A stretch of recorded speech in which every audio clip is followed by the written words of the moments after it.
I'm going to be doing a response video today to a YouTube channel called The Rock Scout, who put out a, what's it called? It's the Metal Tag 2022 questions. I'm not sure it's actually called that, but that's what I've got it typed down here as well. Anyone new to the channel, you'll realise that I go on a lot. I just talk shit. He's a YouTuber who does a lot of videos regarding his vinyl collection. He's got quite an extensive vinyl collection. I know he does CDs and everything as well, but he's put out for the last couple of years now a series of questions for other collectors. For those of you who are new to this channel, I don't collect vinyl, but I do have the foundations of a decent CD collection. I'm one of those idiots who sold much of my collection many years ago due to poor financial decisions. But I've still got quite a decent collection, and I did pick up quite a lot of stuff last year, and I was going through these questions and I think I got some decent answers for you. So we're going to go straight into it with question number 1. What was your favourite reissue of 2021? This is a really boring answer, but if I'd have chosen anything else I wouldn't have been being true to myself. But it's the Metallica 30th anniversary reissue. This is an album that I virtually never listen to anymore. In fact, Enter Sandman is probably one of those songs that I could quite easily never ever hear again for the rest of my life. But there's no denying that this album is incredibly important to me. This was the album that pretty much blew open the doors to the world of metal for me. You know, I remember hearing this back in the beginning of '92 it was, and as soon as I heard those guitars and those drums and everything, I was just like instantly hooked on that heavier sound. And within months I was, you know, I'd already gone through their back catalogue, was going through the big four and onto bands like Pantera. I'm sure all of you have got similar stories as well. As soon as you hear a certain band, it just takes you off into that beautiful world. But yeah, this is a very, very important album for me. There's no denying it, and mainly nostalgia, I suppose. When times were good. Do you remember those? When was that? Yeah, that's my answer for that one. A band you discovered, old or new, in 2021. I'm happy to say that I discovered a whole load of both new and old bands last year. Death metal is a genre that I've struggled with for a long time. I've always loved the musicality of it. I've always loved the riffing and the energy of it. But like a lot of people, I kind of always got turned off by the vocals. For some reason, something clicked last year, and I just suddenly got it. And I've been listening to tons of death metal, both old and new.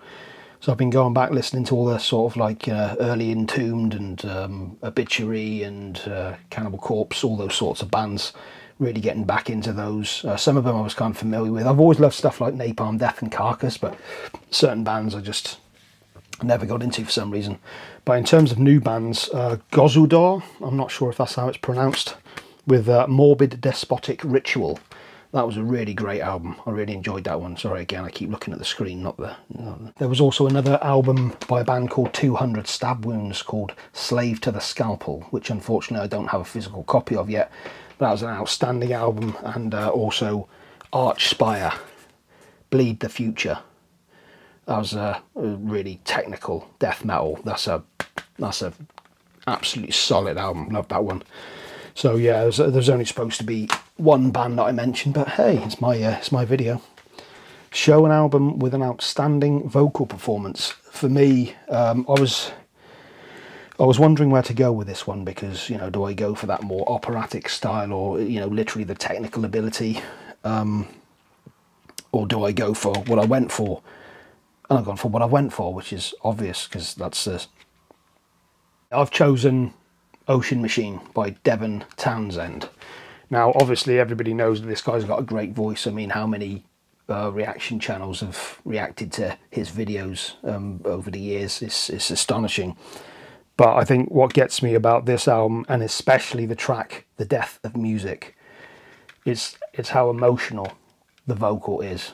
Obviously, the guy can sing, but, you know, it feels like it's coming from the depths of his soul in this particular song. And there's points where he's almost screaming, his voice is almost cracking up, because it's just pure emotion, purely coming from the soul. So yeah, Devin Townsend's Ocean Machine, fucking awesome. Show a gap filler.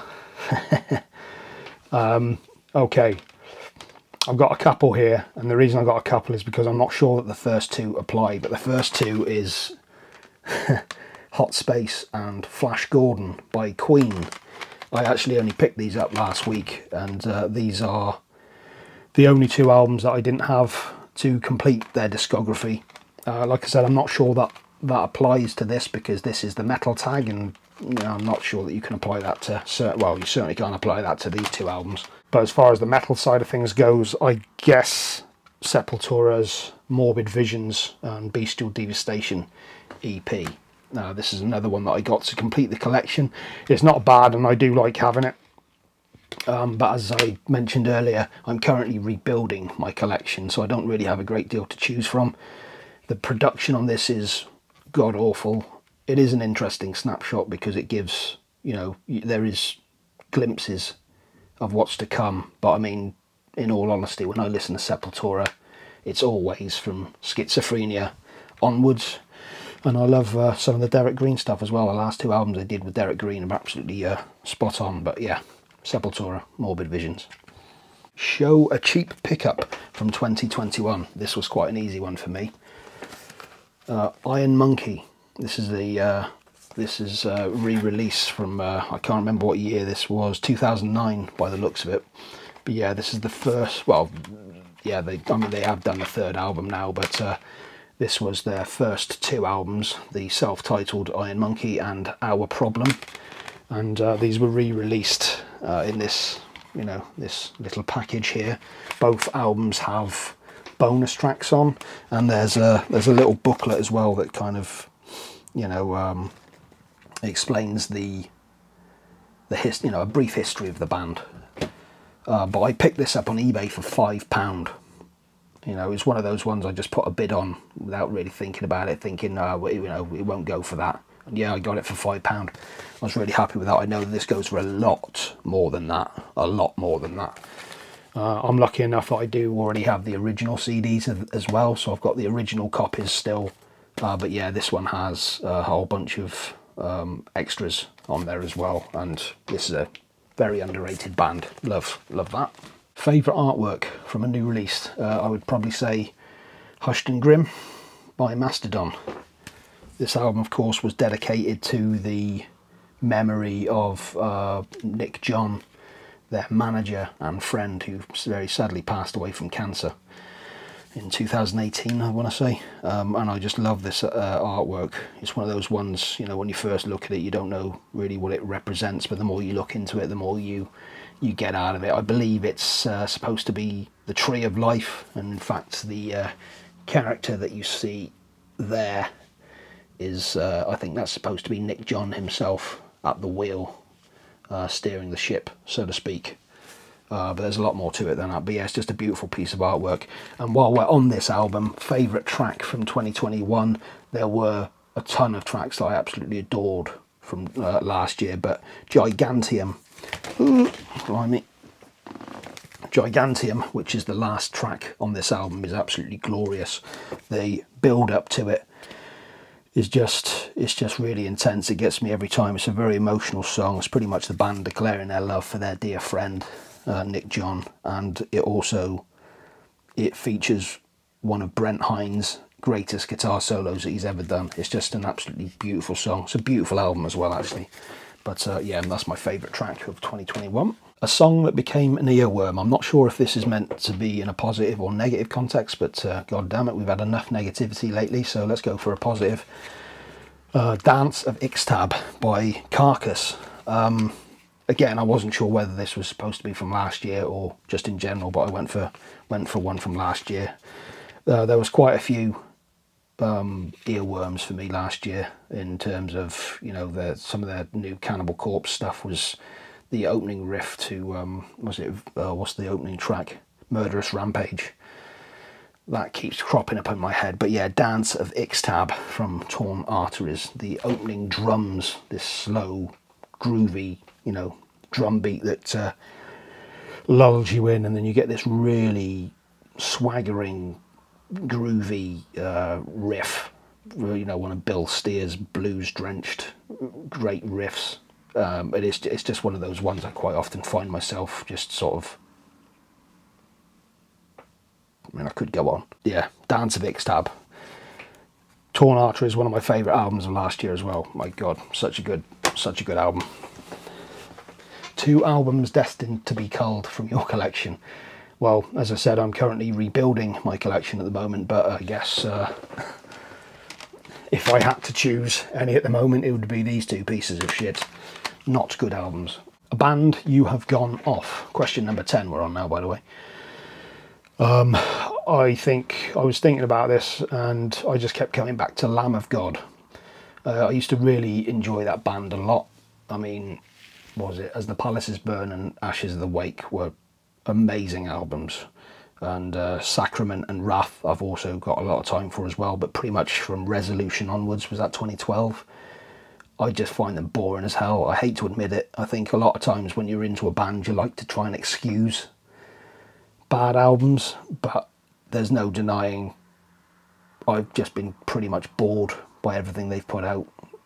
Resolution had a couple of decent songs on it, a couple of really strong songs. Sturm and Drang, I'd be hard pressed to really think of any songs from that, and the self-titled that came out, was it 2020 I think it was. I think I'd maybe listened through to it once and I kind of just felt like I'd heard it all before. It just, I hate to admit it because, you know, some of their albums mean a great deal to me, but yeah, I'm pretty much done with them. A 90s album recommendation. I'm going to assume that this is more obscure, and because of that I'm going to stick with Iron Monkey, who I said earlier, this is my original copy without the bonus track.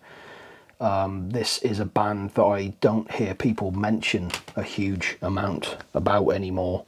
I remember they used to get quite, you know, they were a band that I used to see on t-shirts from bands. I remember one of the guys from Machine Head wearing one of their t-shirts back in the day, and I think Phil Anselmo used to like them a lot. They're pretty much, I think they're pretty much described as like an English version of I Hate God. I Hate God. I think that's kind of an apt description, but they've also got, there's a lot more to them than that. They've got a lot, they've definitely got their own character.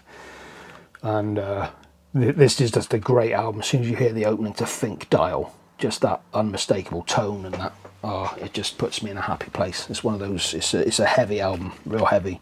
You can't, I don't think you can listen to this on Spotify either. So it's sort of one of those bands that I hear about less and less, and yeah, I don't want to see them disappearing. They did actually release a new album in 2017. Their singer Johnny Marrow passed away, I think it was the early 2000s, so he's been gone quite a long time, but they did release a new album in 2017. It is a good album, but it's not in the same vein as this. But anyway, so yeah, a 90s album recommendation. Iron Monkey by Iron Monkey. Show a 7-inch single, or name a single that sold an album to you. Well, I've actually got 2 different ones here. One of them's cheating as well. The first one, this was the main one, was Territory by Sepultura. This was back in the day. I was already listening to stuff like Pantera by this point, but this was one of the ones that I saw the cover of this. I bought a load of other CDs at the same time, so I bought this purely for the cover. I didn't know much about the band at all. And I remember a couple of days later, I hadn't listened to it yet. I was listening to Guns N' Roses' Use Your Illusion 1 at the time. I had Coma on repeat, which I still love that song. It's a great song. But I remember this, you know, I love the heaviness of that song, and I kind of wanted more. I wanted something else. And I remembered I had this single, and I put it on. And of course, that got that opening drum, you know, the opening drum, that tribal drum pattern from Igor, and then it goes into that slower riff with this, you know, with the rolling drums and that sludgy guitar riff and Max's unmistakable bark, and it's just a great single. I mean, also on here you've got Policia, which is you know, B-side, and Biotech is Godzilla, showing their more punk and hardcore side, which was written with Jello Biafra from the Dead Kennedys. I'm not going to lie and say that I got it immediately, but there was something about it that kept me, it's like, do I like this or not? And I kept repeating it and repeating it. And yeah, I kind of decided by the end of the day, after about 50 listens, that yeah, this is pretty damn good. So yeah, I bought Chaos AD as soon as it came out. I'm pretty sure this preceded the album. So yeah, this sold me the album Chaos AD, which I still think is a fantastic album. Got me into Sepultura and even heavier music. But the other one I was going to say, and this is cheating, and that's the Ear Plugged compilation. It does actually say there, look, pay no more than a CD single. So yeah, I remember it was the same price as CD single. But yeah, this introduced me to a whole bunch of other bands. I mean, this was 2 songs from 7 bands. You got Entombed, Cathedral, Napalm Death, Godflesh, Bolt Thrower, Carcass and Brutal Truth. And yeah, I really enjoyed a lot of the music on here, and yeah, it turned me on to a lot of heavier bands, so that was a really good one. Number 13, name an epic song of 8 minutes or more.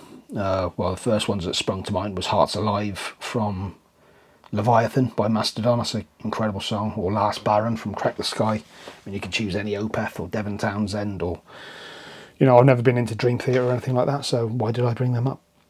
But yeah, I'll go with Hearts Alive by Mastodon. Always takes me on a journey. Number 14, A Quick Opinion of RSD. Record Store Day is, I guess I could take it or leave it. Pardon me, windy pops.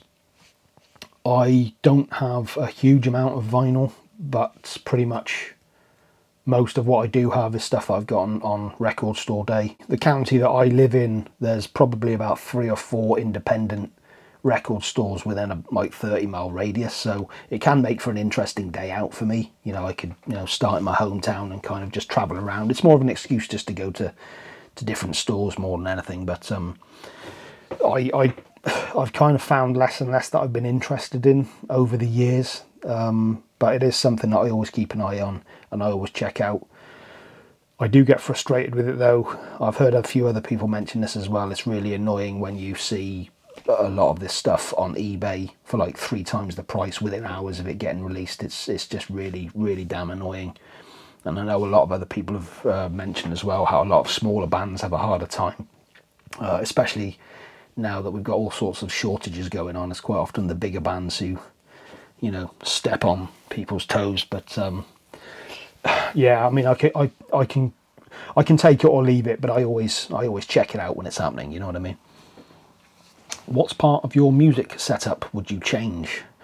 I don't really have a music setup. I predominantly listen to my stuff on my computer or through my phone.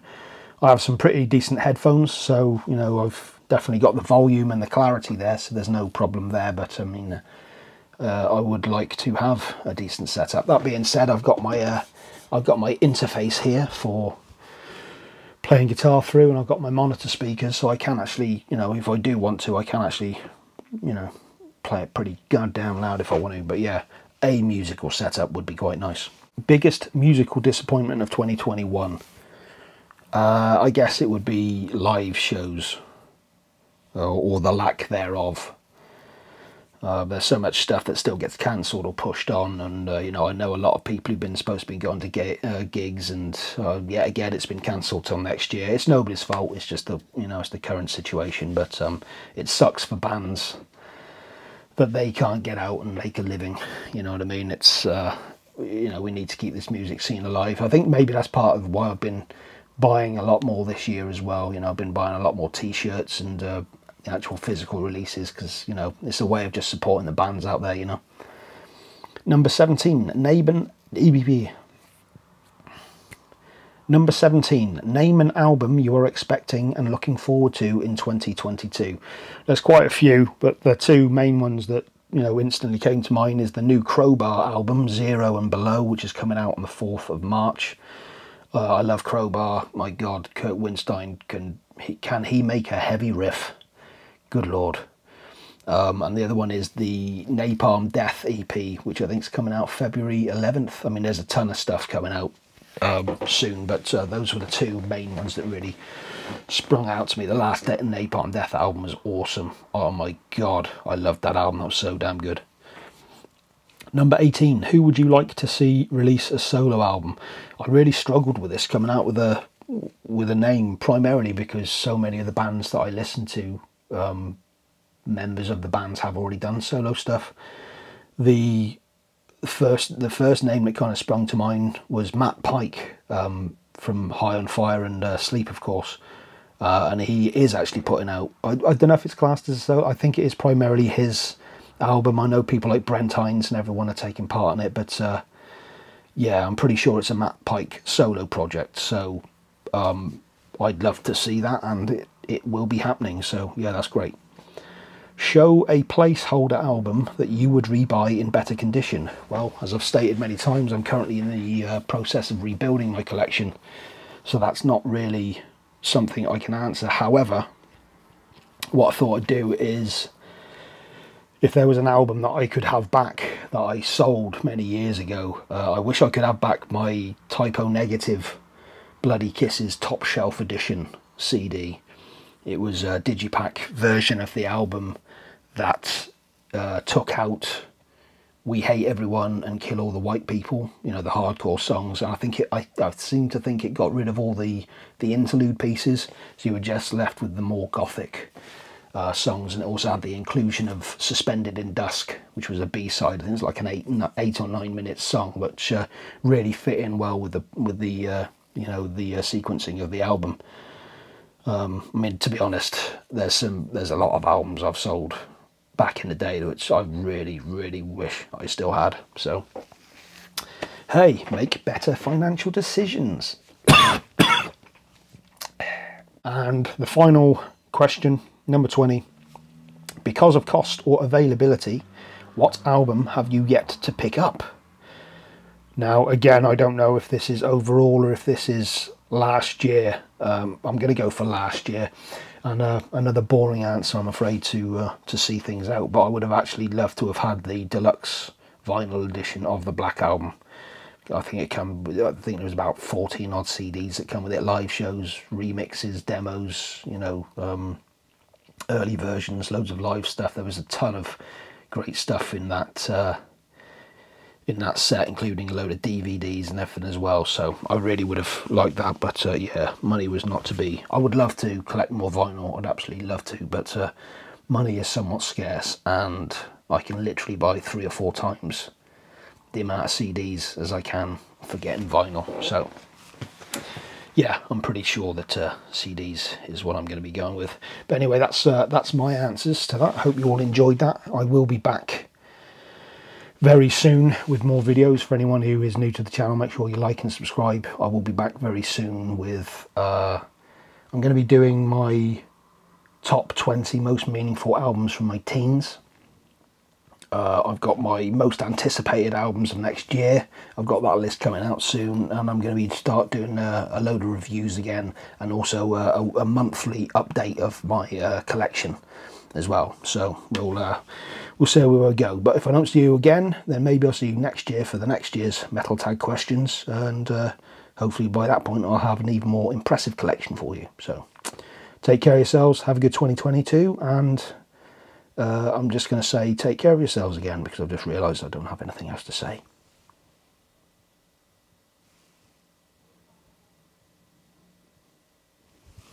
Yeah.